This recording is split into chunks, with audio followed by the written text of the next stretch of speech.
ದೇಶಾದ್ಯಂತ 80ನೇ ಸ್ವಾತಂತ್ರ್ಯ ದಿನಾಚರಣೆಯನ್ನು ಆಚರಿಸುವಂತಹ ಸಡಗರ ಮನೆ ಮಾಡಿದರೆ, ಇತ್ತ ಚಾಮರಾಜನಗರ ಜಿಲ್ಲೆಯ ಹನೂರು ವನ್ಯಜೀವಿ ವಲಯದಲ್ಲಿ ಬರುವಂತಹ ಕಾವೇರಿ ವನ್ಯಧಾಮದ ಹೊಳೆ ಮುರದಟ್ಟಿ ಅನ್ನುವ ಅರಣ್ಯ ಪ್ರದೇಶದಲ್ಲಿ ಅರಣ್ಯ ಸಿಬ್ಬಂದಿ 3 ಮಂದಿಯ ಮೇಲೆ ಗುಂಡನ್ನು ಹಾರಿಸಿ ಅವರ ಪ್ರಾಣವನ್ನು ತೆಗೆದಿದ್ದಾರೆ. ಯಾರು ಪ್ರಾಣವನ್ನು ಕಳೆದುಕೊಂಡಿದ್ದಾರೋ ಅವರು ದನಗಾಹಿಗಳು ಅಂತ ಅವರ ನೆಂಟರಿಷ್ಟರು ಹೇಳ್ತಾ ಅರಣ್ಯ ಸಿಬ್ಬಂದಿಯವರ ವಿರುದ್ಧ ಪ್ರತಿಭಟನೆಗಳನ್ನು ತೀವ್ರವಾಗಿ ನಡೆಸ್ತಾ ಇದ್ದಾರೆ. ಆದರೆ ಅರಣ್ಯ ಇಲಾಖೆಯವರು ಆ 3 ಕೂಡ ಜಿಂಕೆಯನ್ನು ಬೇಟೆ ಮಾಡಿದ್ರು, 5 ಚೀಲಗಳಷ್ಟು ಜಿಂಕೆ ಮಾಂಸವನ್ನು ಹೊಂದಿದ್ರು, ನಾಳಬಂದೂಕು ಕೂಡ ಇತ್ತು. ಅವರು ನಮ್ಮ ಮೇಲೆ ದಾಳಿಯನ್ನು ಮಾಡಿದ್ರಿಂದ ಅದಕ್ಕೆ ಪ್ರತಿಯಾಗಿ ನಾವು ದಾಳಿಯನ್ನು ಮಾಡಿದ್ವಿ. ಈ ಸಂದರ್ಭದಲ್ಲಿ 3 ಗುಂಡೇಟಿನಿಂದ ಸತ್ತಿದ್ದಾರೆ, ಒಬ್ಬ ಗಾಯಗೊಂಡಿದ್ದಾನೆ ಅನ್ನುವ ಸಮರ್ಥನೆಯನ್ನು ಅರಣ್ಯ ಇಲಾಖೆ ಕೊಡ್ತಾ ಇದೆ.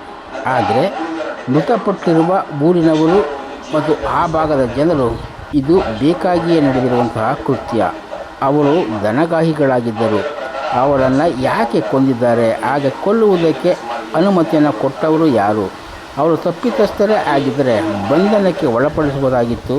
ಆದರೆ ಏಕಾಏಕಿಯಾಗಿ ಪ್ರಾಣ ತೆಗೆದಿರುವುದು ಸರಿಯಲ್ಲ ಅನ್ನುವ ವಾದವನ್ನು ಮುಂದಿಟ್ಟು ಆ ಶವವನ್ನು ಕೂಡ ಸಂಸ್ಕಾರಕ್ಕೆ ತೆಗೆದುಕೊಳ್ಳದೆ ಶವಾಗಾರದಲ್ಲಿ ಇಟ್ಟಿರುವಂತಹ ಮೈಸೂರಿನಲ್ಲಿ ದೇವರ ರೀತಿಯ ಪ್ರತಿಭಟನೆಯನ್ನು ನಡೆಸ್ತಾ ಇದ್ದಾರೆ.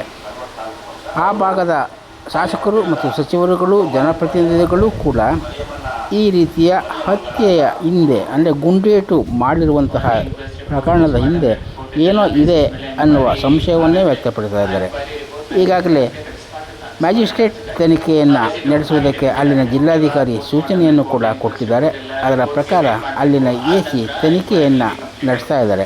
ಆದರೆ ನಿಜವಾಗಿಯೂ ಅಲ್ಲಿ ನಡೆದಿದ್ದೇನು, ಅರಣ್ಯಾಧಿಕಾರಿಗಳು ಏಕಾಏಕಿ ಹಾಗೆ 3 ಮಂದಿಯ ಮೇಲೆ ಗುಂಡನ್ನು ಹಾರಿಸಿ ಪ್ರಾಣವನ್ನು ತೆಗೆದ್ರ, ಅದೇನಾದರೂ ಆ 3 ಮಂದಿ ಇವರ ಮೇಲೆ ದಾಳಿಯನ್ನು ನಡೆಸಿದರೆ ಅವರಲ್ಲಿ ಯಾರಿಗಾದರೂ ಕೂಡ ಗುಂಡೇಟು ತೆಗೆದಿರಬೇಕು ಅಥವಾ ಅರಣ್ಯ ಸಿಬ್ಬಂದಿಯ ಗಾಯಗಳಾಗಿರಬೇಕು.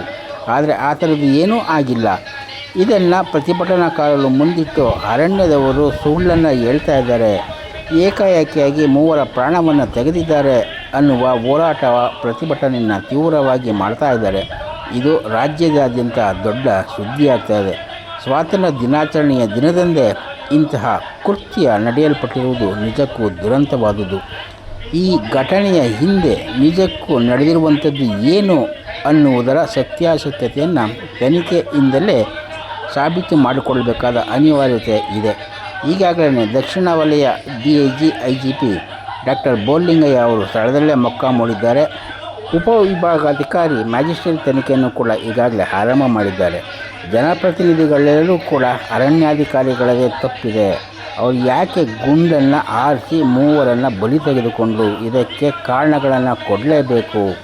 ಅರಣ್ಯ ಸಿಬ್ಬಂದಿಯವರು ಹೇಳ್ತಾ ಇರುವ ರೀತಿಯಲ್ಲಿ ಯಾರು 3 ಸಾವಿಗೀಡಾಗಿದ್ದಾರೋ ಅವರು ಅರಣ್ಯ ಸಿಬ್ಬಂದಿಯ ಮೇಲೆ ದಾಳಿಯನ್ನು ನಡೆಸಿದ್ದೇ ಆಗಿದ್ದರೆ ಅದರ ಬಗ್ಗೆ ಏನು ಸಾಕ್ಷ್ಯಾಧಾರಗಳು ಇವೆ ಅಥವಾ ಗಾಯಗೊಂಡಿರುವ ಅರಣ್ಯ ಸಿಬ್ಬಂದಿಗಳು ಯಾರಿದ್ದಾರೆ ಅವರನ್ನು ಜನರ ಮುಂದಕ್ಕೆ ತಂದು ನಿಲ್ಲಿಸಬೇಕು ಅನ್ನುವಂತಹ ವಾದವನ್ನು ಮುಂದಿಟ್ಟು ತೀವ್ರ ರೀತಿಯ ತನಿಖೆ ನಡೆಸಲೇಬೇಕು ಅನ್ನುವ ಹೋರಾಟ ಪ್ರತಿಭಟನೆಗಳನ್ನು ತೀವ್ರವಾಗಿ ನಡೆಸ್ತಾ ಇದ್ದಾರೆ. ಇದು ನಿಜಕ್ಕೂ ಕೂಡ ಖಂಡನೀಯವಾದ ವಿಷಯವೇ ಆಗಿದೆ.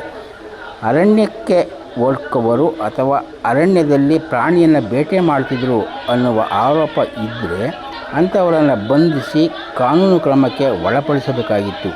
ನ್ಯಾಯಾಲಯಗಳು ಕೂಡ ಒಬ್ಬ ವ್ಯಕ್ತಿಗೆ ಮರಣದಂಡನೆಯನ್ನು ವಿಧಿಸುವುದಕ್ಕೆ 30-40 ವರ್ಷಗಳನ್ನು ತೆಗೆದುಕೊಳ್ತಾ ಇರುವಂತಹ ಸಂದರ್ಭದಲ್ಲಿ ಏಕಾಏಕಿಯಾಗಿ 3 ಪ್ರಾಣವನ್ನು ತೆಗೆಯುವಂತಹ ಅನಿವಾರ್ಯತೆ ಅರಣ್ಯ ಸಿಬ್ಬಂದಿಗೆ ಏನಿತ್ತು, ಯಾಕಾಗಿ ಹೀಗೆ ಮಾಡಿದರು ಅನ್ನುವ ಸಂದೇಹಗಳು ದೊಡ್ಡ ಮಟ್ಟದಲ್ಲಿ ಚರ್ಚೆಗೆ ವಿಷಯ ಆಗಿದೆ. ಹೀಗಾಗಿಯೇ ಸ್ವಾತಂತ್ರ್ಯೋತ್ಸವದ ದಿನಾಚರಣೆ ಎಂದೇ ಹನೂರಿನಲ್ಲಿ ನಡೆದಿರುವಂತಹ ಈ ಕೃತ್ಯ ನಿಜಕ್ಕೂ ದೊಡ್ಡ ವಿಚಾರವಾಗಿದ್ದು, ಇದರ ಸತ್ಯಾಸತ್ಯತೆಯನ್ನು ತಿಳಿದುಕೊಂಡು ತಪ್ಪಿತಸ್ಥರಿಗೆ ಕಾನೂನು ರೀತಿಯ ಶಿಕ್ಷೆ ಕೊಡಬೇಕು ಅನ್ನುವುದೇ ಆಗ್ರಹ ಆಗಿದೆ.